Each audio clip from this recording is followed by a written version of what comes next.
अक्सर होता है जब सिद्धि किसी को प्राप्त होती है या कुछ भी प्राप्त होता है तो वह उसके मद में फिर कुछ नहीं देखता, किसी को नहीं समझता। प्रभुता पाई काई मद नाही, संत तुलसीदास जी ने भी कहा। लेकिन बाबा ने अपनी साधना का उपयोग, इस सिद्धि का उपयोग राष्ट्र के कल्याण के लिए किया, लोक कल्याण के लिए किया।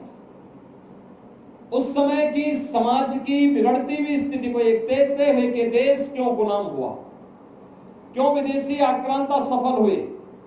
एक तरफ उन्होंने समाज को जोड़ने का काम किया, दलितों को, आदिवासियों को, वनवासियों को, गिरवासियों को बिना भेदभाव से मुक्त एक ऐसे समाज की स्थापना का अलग जगाया था जो एक अघोराचार्य को ही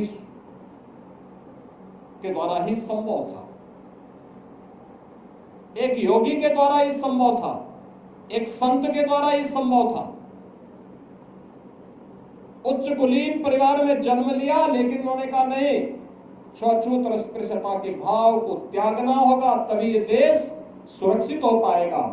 और यहाँ के दलितों को, वनवासियों को, यहाँ के जनजातीय समुदाय को उन्होंने बड़ी संख्या में अपने शिष्य के रूप में स्वीकार करते हुए उनके जीवन को प्रशस्त करने के लिए अनेक कार्यक्रम चलाए।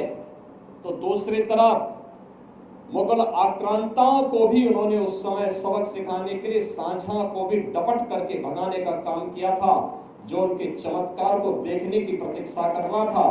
उन्होंने विदेशी आक्रांता उस समय के जो शासक थे उनको फटकार लगाई थी। यानी ये चीजें दिखाती हैं एक संत और एक योगी सत्ता का गुलाम नहीं होता है, बल्कि वह अपने कदमों पर उन्हें चलने के लिए मजबूर करता है। और यही कार्य आज से 425 वर्ष पहले इसी रामगढ़ गांव में जन्मे पूज्य बाबा अघोराचार्य कीनाराम जी महाराज ने अपनी दिव्य साधना के माध्यम से हम सबके सामने प्रस्तुत किया।